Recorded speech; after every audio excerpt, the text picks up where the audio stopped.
It was a warm, sticky evening in early July when 16-year-old Clara Duvall vanished without a trace from her family's farm just outside the small southern town of Sallow Creek. The cicadas were buzzing in the humid air, and the scent of wet earth from an earlier rainstorm still clung to the fields. The kind of evening where the horizon stretched far beyond the eye could see, and the quiet made the town feel even more isolated than it already was. Sallow Creek was the kind of place where everyone knew everyone, where secrets had a way of lingering just beneath the surface, waiting to be unearthed. The Duvalls were a well-known family. Henry Duvall, Clara's father, ran the local feed store, while her mother, Rachel, was the kind of woman who volunteered at the church, organized bake sales, and helped raise money for the town's small school. Clara was their only child, a spirited, curious girl with a stubborn streak and a love of books. That night, Clara had been at the town's annual summer festival.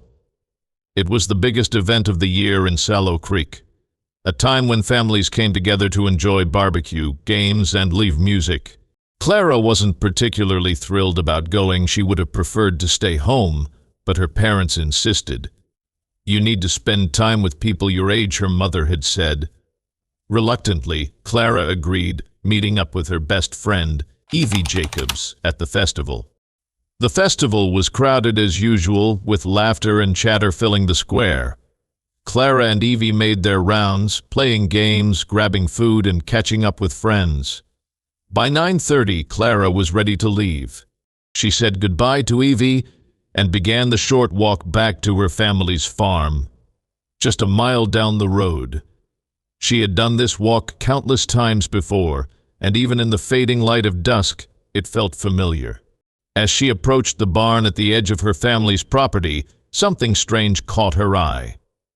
A flickering light, faint but unmistakable, shone from the direction of the woods that bordered their land.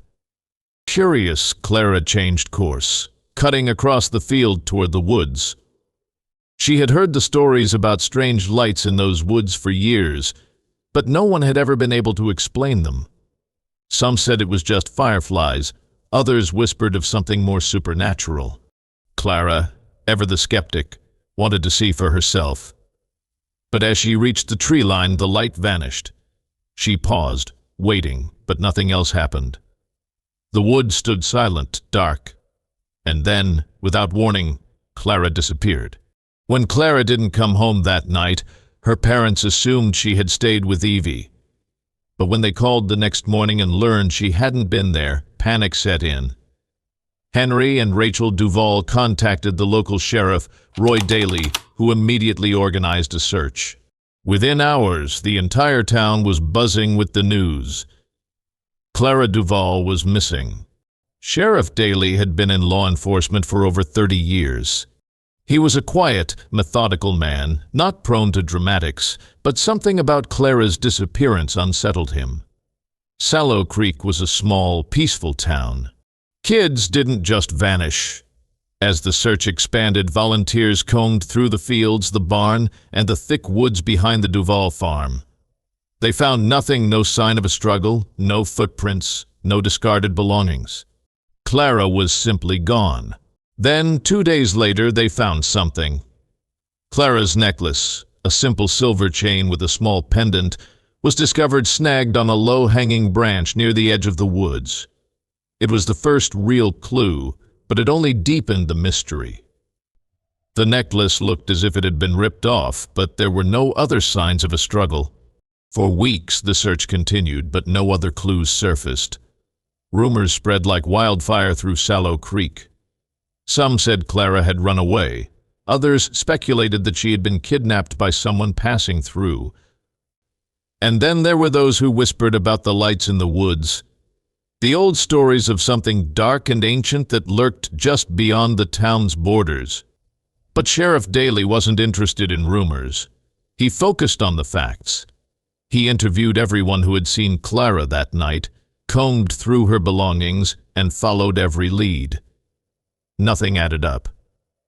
Clara had been a good kid, no enemies, no boyfriend, no reason to run away. She had been planning to go to college in a year, excited about her future. It didn't make sense. Months passed, and eventually the search was called off. The town moved on, but the Duvalls never did. They hired private investigators, put up flyers, and pleaded with anyone who might have seen something, but there were no answers. Clara had simply vanished into the night. A year later, in July, everything changed. A construction crew working on a new highway about 30 miles outside of town made a grisly discovery. Buried in a shallow grave, they found the remains of a young girl. The body was badly decomposed, but the necklace found with it confirmed the worst. It was Clara Duvall. The town was rocked by the news, and Sheriff Daley reopened the case. The autopsy revealed that Clara had been murdered, shot in the back of the head at close range. The discovery shifted the investigation from a missing person case to a homicide, and Daley knew he had to act fast before the trail went cold again. The first person Daley questioned was Martin Carr, a drifter who had been in Sallow Creek around the time of Clara's disappearance. Carr had a history of violence, and several people recalled seeing him at the summer festival. Daley tracked him down and brought him in for questioning. Carr was a wiry man in his mid-40s with a scruffy beard and hollow eyes that never seemed to focus on anything. He denied any involvement at first, but under pressure, he cracked. Carr confessed to killing Clara, claiming she had come to him that night in the woods, wanting to run away. But something about his story didn't sit right with Daley. Carr was a known liar, and his details were vague, inconsistent. He seemed almost too willing to take the blame, as if he wanted the case closed as quickly as possible. Daley wasn't convinced. He dug deeper, searching for anything that might link Carr to the murder. But despite Carr's confession, there was no physical evidence tying him to the crime. No fingerprints, no DNA, nothing. It was as if Carr was trying to take the fall for someone else. Then Daley remembered the lights. Several witnesses had mentioned seeing strange lights near the woods the night Clara disappeared. Most dismissed it as folklore, but Daley couldn't shake the feeling that there was something more to it. He began to look into the old stories about the lights, searching through town records, interviewing older residents who might remember more. That's when he stumbled onto something unexpected. Years ago, long before Clara's disappearance, there had been rumors of a hidden moonshine operation deep in the woods behind the Duvall farm. The lights, Daley learned, had been used as signals by the smugglers to indicate when it was safe to transport their goods. The operation had supposedly shut down decades ago, but what if it hadn't? Daley's investigation led him to Earl Patterson, a respected member of the community who had known the Duvall family for years. Patterson was a large, imposing man in his 60s, with a booming voice and a reputation for being a straight shooter. But beneath the surface, Patterson had a darker side. He had been involved in the old moonshine business, and according to several witnesses, he had ties to Carr. When Daley confronted Patterson, the man laughed it off, dismissing the sheriff's questions as nonsense. But Daley wasn't so easily swayed. He continued to dig, and soon, the pieces began to fall into place. Patterson had been running an illegal operation in the woods for years, using the lights to communicate with his partners. The night Clara disappeared, she had stumbled upon one of their meetings. They couldn't risk her telling anyone what she had seen, so they killed her. It wasn't just Carr who was involved. Patterson had orchestrated the entire thing, using Carr as a scapegoat to throw off suspicion. But with the evidence mounting, including several witnesses who had seen Patterson near the woods that night, Daley finally had enough to arrest him. The town was in shock as the truth came out. Earl Patterson, the man everyone had trusted, had been hiding a dark secret for years. Clara's murder had been a cold, calculated act to protect his illegal business, and Carr had been nothing more than a pawn in his game. With Patterson and Carr behind bars, Sallow Creek could finally begin to heal. The Duvall family, though devastated by the loss of their daughter, found some comfort in knowing the truth. Clara had been a bright, curious girl who had unknowingly walked into a web of deceit and danger. But now, the people responsible for her death would pay the price.